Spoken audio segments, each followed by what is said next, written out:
चलिए फिर से स्वागत है स्मार्ट क्लास के यूट्यूब चैनल पर। देखिए आज के टॉपिक में हम लोग बात करेंगे फिरोज शाह तुगलक के बारे में।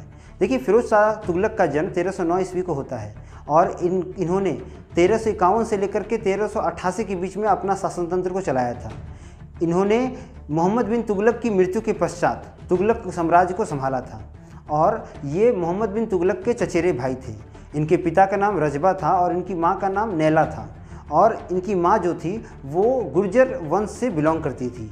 अब देखिए फिरोज शाह तुगलक एक ऐसा राजा था जो बहुत उदारवादी माना जाता है और इसके उदारवादी नीति के कारण इसने जितने भी इसके किसान वर्ग के लोग थे उनका कर्ज माफ़ कर दिया था, क्योंकि किसानों ने एक समय राजकोष से बहुत भारी मात्रा में कर्ज लिया था और उस वर्ष जब ये कर्ज लिया गया तब बहुत भारी अकाल पड़ा था।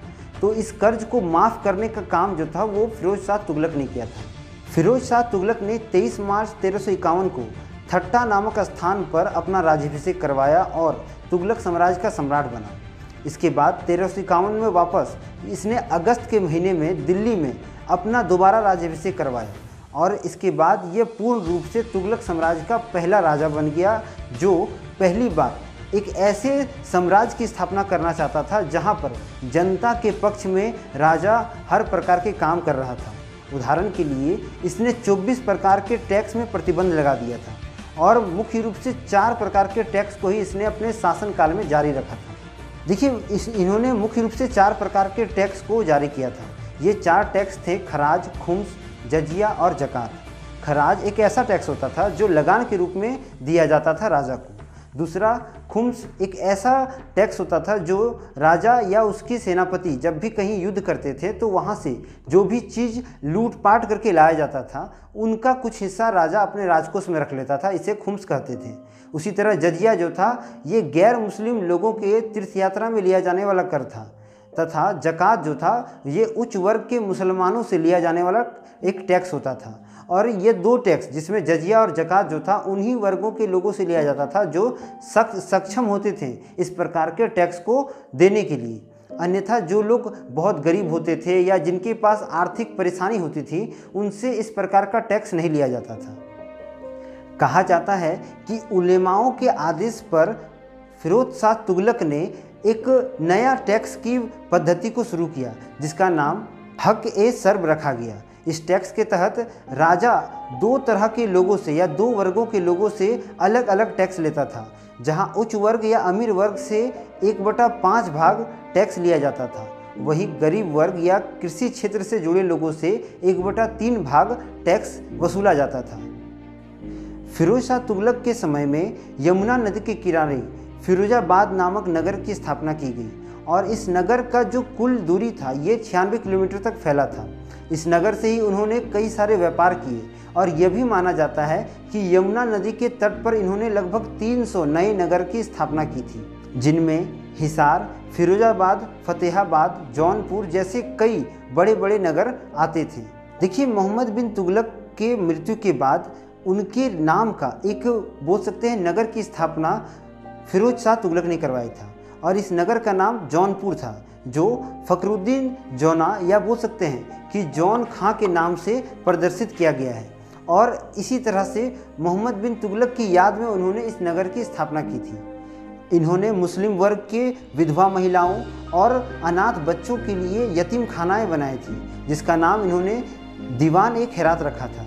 यहाँ पर ये सभी बच्चों और जितनी विधवा महिलाएं होती थी उन्हें हर प्रकार का संरक्षण देते थे और उनके पूरे जीवन काल का जो पूरा खर्च होता था ये राजकोष से उठाते थे। इन्होंने दारुल सफ़ा नामक एक बहुत बड़े अस्पताल का भी निर्माण करवाया था जहाँ पर अच्छे शैल्य चिकित्सक तथा बहुत अच्छे चिकित्सकों की एक बोल सकते हैं मंडली होती थी जो मुस्लिम धर्म के साथ साथ अन्य वर्गों के लोगों का इलाज करती थी बिल्कुल मुफ्त में। फिरोज शाह तुगलक ने 1353 और 1355 में बंगाल और सिंध को जीतने का प्रयास किया था। वे चाहते थे कि वो वापस तुगलक साम्राज्य को फिर से उन्हीं जगहों पर स्थापित करें जहां कभी वो होते थे, इसलिए उन्होंने बहुत भरसक प्रयास किया किंतु उनकी यहाँ हार होती है और वो अपनी इस महत्वाकांक्षा को पूरा करने में विफल हो जाते हैं। 1360 में फिरोज शाह ने भानुदेव तृतीय को हरा करके जाजनगर अर्थात जो वर्तमान में उड़ीसा के नाम से प्रचलित है, इस क्षेत्र में बहुत ज़्यादा आक्रमण किया था और यहाँ के राजा को हराने के बाद जगन्नाथपुरी मंदिर को ध्वस्त कर दिया था, जिसके बाद कई हिंदू बोल सकते हैं कि राजा इनके विरुद्ध जा चुके थे।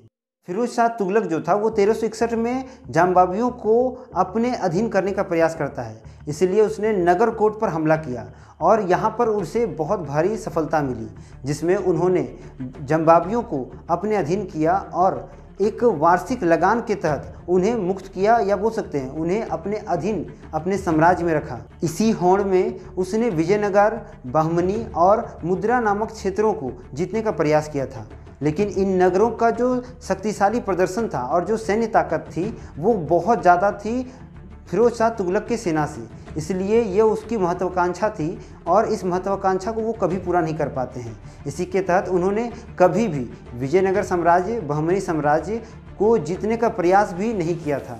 उनको पता था कि यदि वो इन साम्राज्यों से आकर लड़ते हैं तो उनकी सेना की पूरी तरह हार होगी और जो भी क्षेत्र उन्होंने तुगलक साम्राज्य में जीता है उन क्षेत्रों को वापस खो देंगे। इसी के डर से उन्होंने कभी भी उन्होंने विजयनगर साम्राज्य और बहमनी साम्राज्य के क्षेत्रों में अधिकार दिखाने का प्रयास नहीं किया था।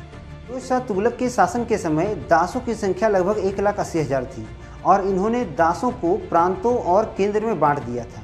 ये दास जो होते थे ये प्रांत और केंद्र में वेतन भोगी रहते थे, अर्थात इन्हें मानसिक रूप से वेतन प्राप्त होता था और कई दासों को बड़े बड़े भूखंड भी दान दिए जाते थे। कई दासों को दस्तकारी की पद्धति को भी सिखाया गया था और साथ ही साथ कई दासों को सेनाओं में भी शामिल किया जा रहा था। मोहम्मद बिन तुगलक के समय में जहाँ पर सेना में ऐसे लोगों को चुना जाता था जो पूरी तरह प्रशिक्षित होते थे या योग्य होते थे, वहीं पर यहाँ फिरोज शाह तुगलक ने इस नियम में बदलाव किया और उन्होंने उत्तराधिकारी के रूप में सेनाओं में लोगों को डालना शुरू कर दिया, जिससे सेना बहुत ज़्यादा कमज़ोर हो चुकी थी। इसे देखते हुए फिरोज शाह तुगलक ने अपने सैनिक गतिविधियों को और हष्टपुष्ट बनाने के लिए और सेनाओं को रोकने के लिए जो उन्हें छोड़कर जा रहे थे, इन्हें रोकने के लिए उन्होंने मासिक वेतन की पद्धति को शुरू किया था तथा यह हम कह सकते हैं कि यह एक ऐसा शासक था जिसने पहली बार सेनाओं को जागीर के रूप में वेतन देना शुरू किया था। कि फिरोज शाह तुगलक एक ऐसा शासक था जिसने उलेमाओं के बातों को माना। जहाँ पर मोहम्मद बिन तुगलक उलेमाओं को बातों को दरकिनार करता था, वहीं पर फिरोज शाह तुगलक उनकी हर बातों को मानता था। उसी के तहत उसने इस्लाम धर्म के जितने भी नियम कानून थे पहली बार दिल्ली सल्तनत पर लागू कर दिया था और ये पहला ऐसा शासक था जिसने इस्लाम के नियम कानून को लागू किया और बहुत ही कड़ाई से हर तरह के वर्गों को प्रभावित किया था। इसने हिंदू वर्ग के लोगों को जिम्मी कहा था, जिसका अर्थ होता था गैर मुस्लिम, और उन पर बहुत भारी मात्रा में टैक्स वसूल करता था और लोगों को अधिक रूप से प्रताड़ित करता था कि वो इस्लाम धर्म को अपना ले।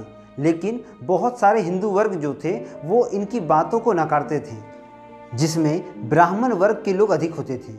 इसलिए इन्होंने जजिया कर जो था वो ब्राह्मणों से भी लेना शुरू कर दिया था और अपने शासनकाल में गैर मुस्लिम वर्गों को बहुत ज़्यादा मात्रा में इन्होंने टैक्स से या बोल सकते हैं कर से पूरी तरह प्रभावित किया था। देखिए, मोहम्मद बिन तुगलक ने अपने शासनकाल में कई मकबरों और मदरसों का निर्माण किया और वहाँ पर इस्लाम धर्म का शिक्षा का प्रसार किया था। कहा जाता है कि इसने ज्वालामुखी मंदिर को ध्वस्त करने के बाद वहाँ से 1300 ग्रंथों को चोरी करके अपने साम्राज्य में लाया और उनसे कुछ ऐसी किताबों का अनुवाद अपने भाषा में या बोल सकते हैं फारसी भाषा में किया जो पूरी तरह आयुर्वेद से जुड़ा हुआ था। इसके बाद उन्होंने ऐसे ग्रंथों का प्रचलन जो था अपने साम्राज्य में लगातार फैलाया था। कहा जाता है कि फिरोज शाह तुगलक के समय में घुसखोरी जो थी वो बहुत ज़्यादा बढ़ गई थी और इन्होंने कई युद्धों को घुसखोरी नियम के द्वारा रोका था।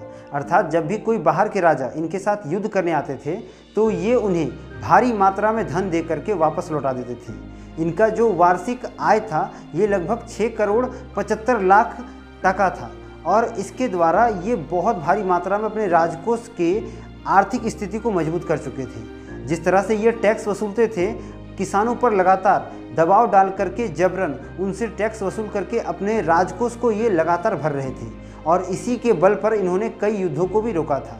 फिरोज खां तुगलक के समय में चांदी और पीतल के मिश्रित सिक्कों का प्रचलन शुरू हो चुका था। इन सिक्कों पर इन्होंने अपने पुत्र फतेह खां और अपना नाम खुदवाया था और यही सिक्कों का प्रचलन जो था वो तुगलक वंश में इनके शासनकाल में चल रहा था। इनके शासनकाल में सिक्कों को मिस्र या अदघा कहा जाता था। साथ ही साथ सबसे बड़ा जो सिक्का था उसे सिसनंग कहा जाता था। और ये सिक्के जो होते थे ये प्रायः व्यापारियों को व्यापार में बहुत ज़्यादा सहायता देती थी। ये सिंसनंग जो सिक्का होता था ये उच्च अधिकारी और राजा के जो मुख्य लोग होते थे वो उपयोग में लाते थे। इलियट और एन फिलिस्टन ने इन्हें सल्तनत काल का अकबर भी कहा है। तो हम कह सकते हैं कि फिरोज शाह तुगलक को सल्तनत काल का अकबर कहा जाता था कुछ पुरातत्विक वैज्ञानिकों के द्वारा। देखिए, फिरोज शाह तुगलक का जो पूरा सफलता का श्रेय जो है वो उसके प्रधानमंत्री खान ए जहां मकबूल को जाता है, क्योंकि उनके दिशा निर्देश पे ही फिरोज शाह तुगलक अपने हर युद्ध को या बोल सकते हैं कि अपने कार्यक्षेत्र को और अपनी जनता को खुश रखता था। और इन्हीं के द्वारा उसने अपनी जनता की जो बोल सकते हैं भरोसे पर अपने आप को खरा उतारा था और जनता के साथ मिलकर के इन्होंने अपने साम्राज्य को टूटने से बचाया था। देखिए, फिरोज शाह का अंतिम समय जो था वो बहुत ही दुखनीय माना जाता है, क्योंकि 1374 में इनका जो बड़ा बेटा था जिसका नाम फतेह खां था उसकी मृत्यु हो जाती है। उसी प्रकार 1387 में इसके दूसरे पुत्र की मृत्यु हो जाती है जिसका नाम खन जहां था। और इन दोनों की मृत्यु के बाद फिरोज शाह तुगलक अंदर से पूरी तरह टूट चुके थे और 80 वर्ष की आयु में अंततः इनकी भी मृत्यु हो जाती है। और इन्हें 1388 में हौज खास जो दिल्ली में स्थापित है वहाँ पर इन्हें दफनाया जाता है। इस तरह से फिरोज शाह तुगलक ने अपने साम्राज्य को अपने अंतिम समय तक जिया था। आशा करते हैं कि फिरोज खां की इस पूरी जीवनी को आप बहुत अच्छे से समझ गए होंगे। मिलेंगे हम लोग अगले वीडियो में, तब तक के लिए चैनल को लाइक करें, शेयर करें, सब्सक्राइब करें। वंदे मातरम, भारत माता की जय।